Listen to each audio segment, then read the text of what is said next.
السلام علیکم dear students, امید ہے کہ آپ بالکل ٹھیک ہوں گے۔ اصول صحافت ہمارا آج کا کورس ہے، جس کا کورس کوڈ ہے 430، جو کہ بی اے اور ایسوسیٹ ڈگری جو ہے بی ایس کی، ٹھیک ہے، بی ایس اور بی اے کے ایکویلنٹ جو ہے اس کا یہ کوڈ ہے، جو کہ اردو میں ہے اصول صحافت، ٹھیک ہے۔ تو بی ایس کے لیے 9253 9254 یہ دونوں اصول صحافت نمبر 1 اور اصول صحافت نمبر 2 یہ اس کورس کے کوڈ ہیں، اور یونٹ 1 تا 18 اس کورس کے اندر مشتمل ہیں۔ اب 1 سے 9 تک جو چیپٹر ہیں وہ اصول صحافت پارٹ 1 کے اندر ہیں، جس کو 9253 کور کریں گے، اور جو باقی حصہ ہے وہ ہمارے پاس یونٹ نمبر 10 to 18 تک باقی 9 چیپٹر ہیں، جو کہ اصول صحافت نمبر 2 9254 کے اندر اس کو کور کیا جائے گا۔ اب اصول صحافت دیکھ لیں، یہ کوڈ نمبر 430 ہے، جو کہ بی اے کے لیے ہے۔ کورس جو بک ہے وہ سیم ہے، 9253 اور 54 کے لیے بھی یہ ہی استعمال ہوتی ہے۔ اس کی یہ فہرست ہے۔ یونٹ نمبر 1 جو ہے یہ ماہیت صحافت کی تاریخ کا حصہ اول، صحافت کی تاریخ کا حصہ نمبر 2، صحافتی زبان، فن اداریہ نویسی، فیچر نگاری، کالم نگاری، تبصرہ نگاری۔ اب آج جو ہم پڑھیں گے وہ ہم ماہیت صحافت اور صحافت کی تاریخ کا اول حصہ اول جو ہے وہ اس کورس میں کیا جائے گا۔ یہ فرنگ اصطلاحات کے اندر جو چیپٹر نمبر 10 سے 18 تک ہے، یہ جو ہیں یہ ہمارے اگلی جو ورکشاپ ہوگی 9254 یہ اس کا حصہ ہیں۔ اب سب سے پہلے جو ہے یہ تاریخ صحافت کا جو چیپٹر ہے وہ ہم یہاں پہ پورا کریں گے۔ تاریخ صحافت کا آغاز کیسے ہوا؟ یہ پہلا قلمی نامہ ہے، کیونکہ اس سے پہلے کے جو دور تھے وہاں پہ آپ کے پاس کوئی ایسی چیز نہیں تھی، کوئی ایسا ذریعہ نہیں تھا، سوائے یہ کہ لوگ خود اپنا پیغام جو ہے وہ دوسرے لوگوں تک پہنچاتے تھے، یا اگر لکھا بھی جاتا تھا تو وہ کبوتروں کے ذریعے سے، پیادوں کے ذریعے سے ایک جگہ سے دوسری جگہ تک پیغامات کو پہنچایا جاتا تھا، لیکن اس میں یہ تھا کہ بہت ٹائم لگ جاتا تھا۔ صحافت میں یہ ہوا کہ جب وہ قلم سے لکھنا شروع کیا گیا، جیسے آپ لوگوں نے بھی بہت ساری پرانی موویز دیکھی ہوں گی، تو اس کے اندر بھی یہی تھا کہ جب بادشاہ بھی لکھواتے تھے تو وہ مور کے پنکھ کے ساتھ یا قلم، لکڑی کی قلم تراش کی سیاہی کے ذریعے سے وہ لکھا جاتا تھا۔ تو یہاں پہ جب صحافت کا آغاز ہوا تو اس کو باقاعدہ طور پر چھاپنا شروع کر دیا گیا۔ اس کا پہلا مطبوعہ خبر نامہ بھی دیکھیں گے کہ کون سا ہے، خبر رسانی تاریخ اسلام کے اندر کیسے کی گئی تھی، پھر قدیم ہندوستان جو تھا وہاں پہ خبر رسانی کیسے کی جاتی تھی، اور اس چیپٹر کا 5واں حصہ یہ ہے کہ خبر رسانی عہد وسطیٰ کے ہندوستان میں، کیونکہ یہ آغاز ہے، آغاز میں آپ کو کہیں پہ بھی پاکستان نہیں ملے گا، یہ سب کانٹیننٹل کا ایرا ہے۔ وہاں پہ ہم پڑھیں گے کہ وہاں پہ صحافت کا برصغیر کے اندر کیسے آغاز ہوا تھا، ٹھیک ہے۔ تو یہ ہمارا پہلے یہ مقاصد ہیں جو اس چیپٹر کا موضوع بھی ہے۔ اب اسی کے اندر صحافت کا ارتقاء ایسٹ انڈیا کمپنی کے دور میں، جب 1857 سے اگلا ایک سفر آغاز ہوا، سفر شروع ہوا، تو اس کے بارے میں پڑھیں گے۔ پھر اس کے بعد صحافت جو ہے 1857 کے بعد کی صحافت پڑھیں گے، تب کون کون سے اخبارات آئے، کون کون سے لوگ تھے، جیسے سر سید احمد خان ہے، انجمن حلال کمیٹی تھی، پنج اخبار ہیں، اس طرح کے مختلف اخبارات جو تھے وہ نکالے گئے تھے۔ اور اس کے بعد ہمارے پاس یہاں پہ 19ویں صدی کے نمایاں اخبارات، جدید اخبار نویسی جو تھی وہ دور آنا شروع ہو گیا، اور صحافت کا جو انقلابی دور تھا وہ بھی یہاں پہ اس کے بارے میں بھی پڑھیں گے، ٹھیک ہے۔ اور اس کے بعد خود آزمائی ہے۔ خود آزمائی جو ہے وہ ایک ایسا آپ کے پاس سلسلہ ہے جس کو جب آپ پڑھتے ہیں تو آپ کو اس چیپٹر کے جو موسٹ امپورٹنٹ سوال ہیں ان کے بارے میں پتہ چل جائے گا. آپ کو یہ اندازہ ہو جائے گا کہ آپ کا جو پیپر ہے اس میں کون کون سے اہم سوالات کو اٹھایا جا سکتا ہے. تو صحافت کا آغاز یہاں پہ ہم اس کو ڈیٹیل سے پڑھ لیتے ہیں کہ صحافت کا آغاز جو ہے وہ کب اور کیسے ہوا. اخبار جس کو اکبر اعلی آبادی نے توپ کے مقابلے میں جاری کرنے کا مشورہ دیا تھا، اس کی تاریخ انسان کی بیشتر ایجادوں کی طرح کافی پرانی ہے.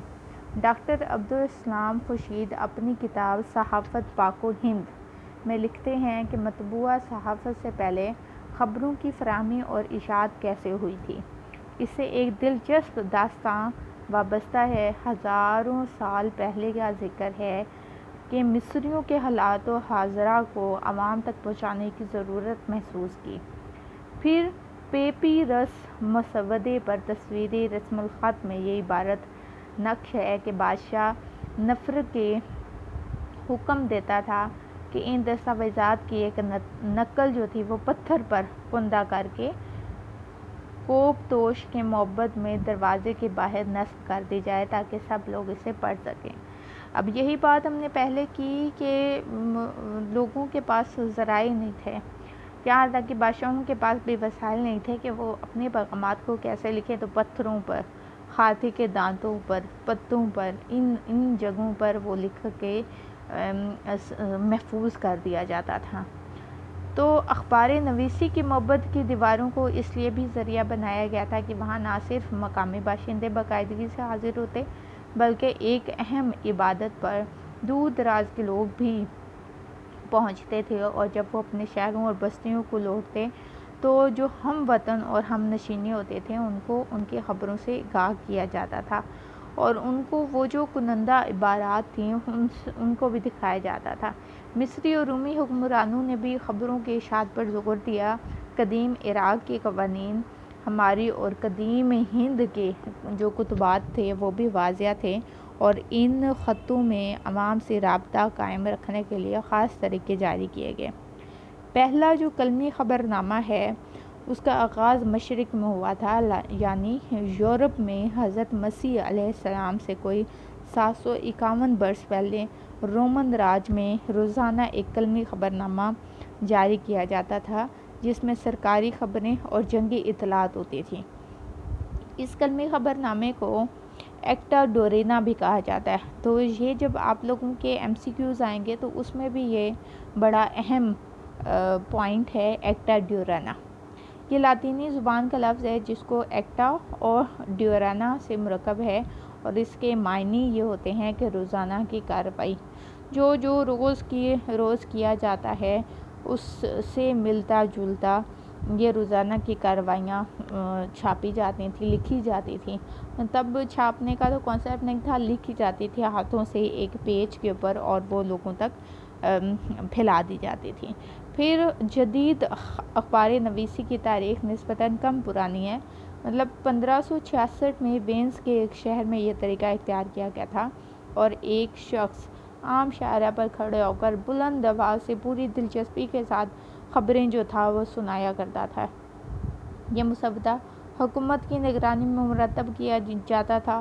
جب لوگوں کو ان خبروں کو سنایا جاتا تھا تو اس کو ایک گیزیٹا وصول کیا جاتا تھا جو معمولی رائج الوقت سکہ تھا، اور اسی مناسبت سے گیزیٹا کا لفظ ایجاد ہوا اور خبروں کے معنوں میں بولوا اور لکھا جاتا تھا. اس تجربے کے بعد ہی یورپ کے دوسرے ملکوں میں بھی خبر ناموں کا راج جو تھا وہ شروع ہو گیا، اور اسی طریقے سے اسے ایک نیوز شیٹ کے نام پر پیش کیا گیا. اس کا نام رکھا گیا نیوز شیٹ، اور یہ بھی قلمی ہوتا تھا، مطلب ہاتھ سے لکھا جاتا تھا. یہ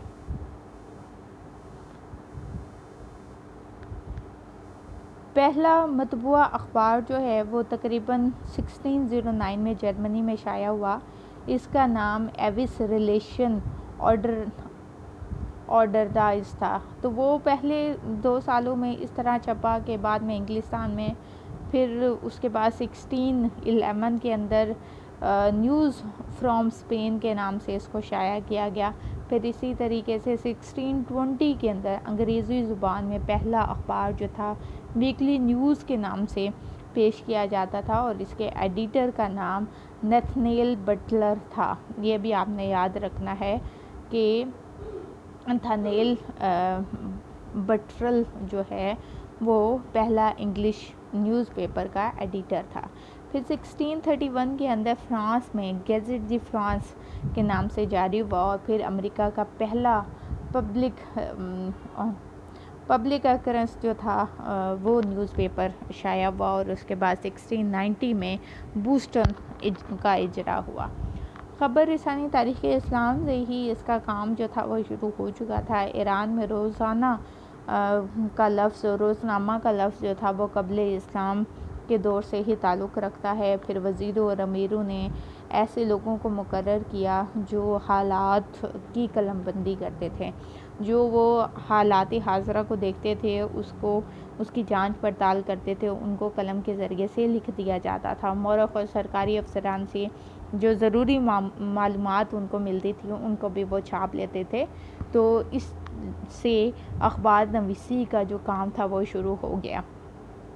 اس میں اگر ہم طلوع اسلام کا ذکر کرتے ہیں تو تبلیغ کا کام جو ہے حضرت محمد صلی اللہ علیہ وسلم نے ایک تبلیغی پہلو سے انہوں نے اس دعوت کا، اس پیغام رسانی کا جو کام تھا وہ شروع کیا، اور انہوں نے کھلم کھلا مناسب خیالات کا اظہار کرتے ہوئے تبلیغ دینا شروع کر دی۔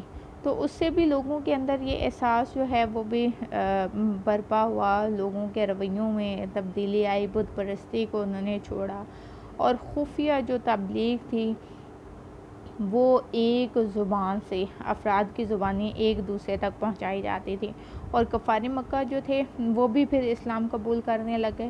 تو کچھ چھوٹی سی جماعت نے قریش کے مظالم سے تنگ آ کر حبشہ ہجرت کی، اور نجاشی کو حضرت محمد صلی اللہ علیہ وسلم کا پیغام دیا۔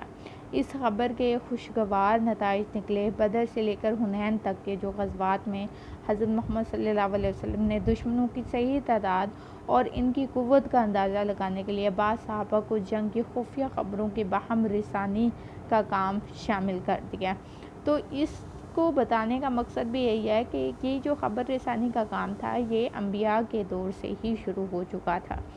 پھر اسی طریقے سے برید کے دو مقصد تھے، ایک سرکاری خط کتابت کی ترسیل کی جاتی تھی، پھر خبروں کی فراہمی کی جاتی تھی، کتابیں لکھی جاتی تھیں۔ اس دور کے اندر وہ اپنے علاقے کے جو واقعات ہوتے تھے وہ خفیہ طور پر اس کو لکھا جاتا تھا، اور لکھنے کے بعد متعلقہ جس بھی بندے کو، چاہے وہ بادشاہ ہے یا گورنمنٹ ہے، یا جس کو بھی دینا ہوتا تھا وہ دے دیتے تھے۔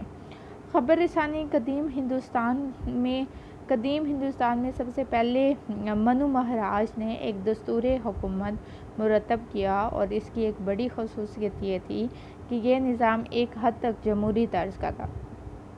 منو مہاراج کے فلسفہ ریاست میں بنیادی حیثیت گاؤں کو حاصل تھی، چنانچہ ہندوستان کے اس پہلے نظام حکومت میں خبر رسانی کی جو شکل ہمیں ملتی ہے اس کی ابتدا بھی گاؤں سے ہی ہوئی تھی۔ مطلب ایک گاؤں کا 10 گاؤں بنا، 10 کا 20، 20 کا 100 اور 100 کا 1000، ٹھیک ہے، اور 1000 کا ایک صدر، مطلب ایک راجہ جو ہے وہ مقرر ہوتا تھا ایک پورے 1000 گاؤں کا۔ تو اس سے یہ تھی کہ خبریں جو تھیں وہ پھر آسانی سے دوسرے علاقوں تک پہنچائی جا سکتی تھی۔ خبر رسانی کے لیے کیا کرتا تھا کہ گاؤں کا جو چودھری تھا وہ اپنے گاؤں کے نیک بد کا پتہ اس کو ہوتا تھا، تو 10 گاؤں کے چودھری کو اور 10 گاؤں والا 20 گاؤں والے کو، 20 والا 100 والے کو، 100 والا 1000 والے کو، ایسے وہ اطلاع دیتے تھے اپنے اپنے گاؤں کو، اپنے اپنے ایریاز کے اندر۔ جیسے اب ٹیلی فون کے ذریعے سے، ریڈیو کے ذریعے سے، اب تو بہت جدید ٹیکنالوجی آگے کہ ابھی واقعہ ہوتا ہے اور آپ نیوز کے اندر اس کو سن لیتے ہیں۔ نیوز پہ بھی سم ٹائم بعد میں آ رہا ہوتا ہے، آپ اس سے پہلے ہی موبائل فون، ڈیجیٹل میڈیا کے ذریعے سے آپ اس کو دیکھ سکتے ہیں۔